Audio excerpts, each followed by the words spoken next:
Hello guys, आप सभी का MK हिंदी चैनल में स्वागत है। हमारे वीडियो को लाइक कीजिए और अगर आप हमारे चैनल में न्यू हैं तो हमारे चैनल को सब्सक्राइब करके बेल आइकन को प्रेस कर दीजिए ताकि आपको लेटेस्ट अपडेट मिलती रहे। चलिए अब वीडियो स्टार्ट करते हैं। प्रिय छात्रों, आज की 9वीं कक्षा की हिंदी तासिका में आप सभी का स्वागत है। आज हम अगला पाठ रात का चौकीदार यह पूरक पठन सीखने जा रहे हैं। इस पाठ में शरीफ लोगों की झुड़कियां सहता एक चौकीदार गुंडे बदमाशों की मार खाता है, फिर भी रात की नींद हराम कर निष्कपट भाव से कॉलोनी की रक्षा करता है। तो इसका हम सविस्तर वर्णन पाठ में देखेंगे। लेखक सुरेश कुशवाहा तन्मय जी का जन्म 1 जनवरी 1950 मध्य प्रदेश के जबलपुर में हुआ। तन्मय जी कवि लेखक के रूप में प्रसिद्ध हैं। इनकी रचनाएं विभिन्न पत्र पत्रिकाओं में छपती रहती हैं। प्रमुख कृतियां अक्षरदीप जलाएं, छोटू का दर्द, शेष कुशल है, ये काव्य संग्रह हैं इनके। यह पाठ के शब्दार्थ, इसे आप पॉज करके लिख सकते हैं। यह एक लघु कथा है। रात में सबकी सुरक्षा की जिम्मेदारी लेने वाला चौकीदार खुद कितना असुरक्षित और अकेला है, ऐसे ही एक ईमानदार चौकीदार की कहानी है। अब हम कहानी की शुरुआत करते हैं।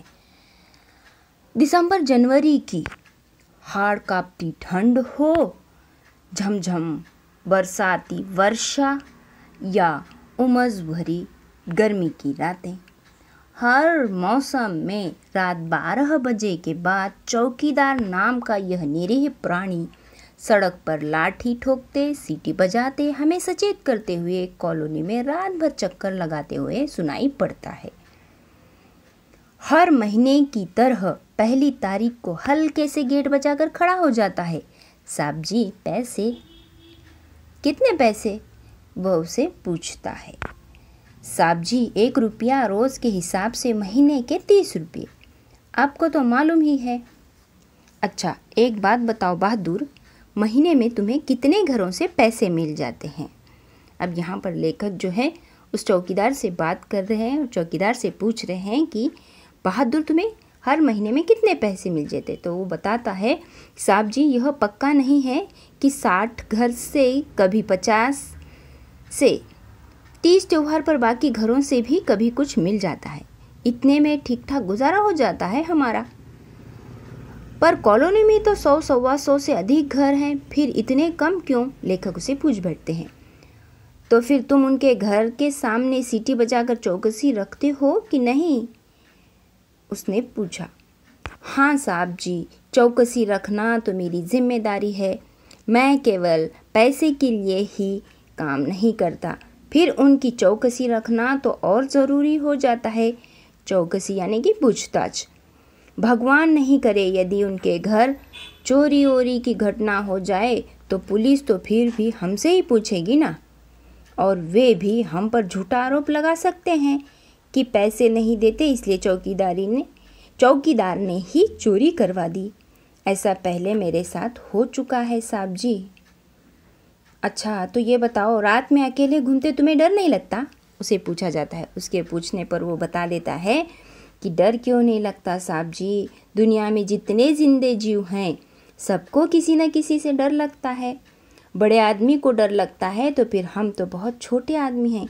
कई बार नशे पत्ते वाले और गुंडे बदमाशों से मारपीट भी हो जाती है। शरीफ दिखने वाले लोगों से झिड़कियाँ, दुत्कार और धौंस मिलता तो रोज़ की बात है। अच्छा बहादुर, सोते कब हो तुम? वह फिर प्रश्न कर बैठता है।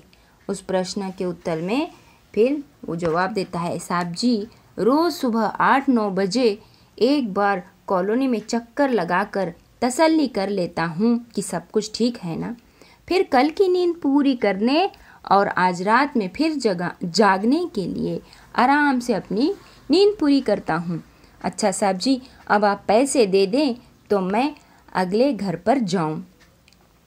इस तरह से वो बहादुर रात का चौकीदार जो है उनसे कहता है और पैसे मांगता है और बिना समय बिताए वो आगे बढ़ने को चाहता है। तब फिर बोल पड़ते, अरे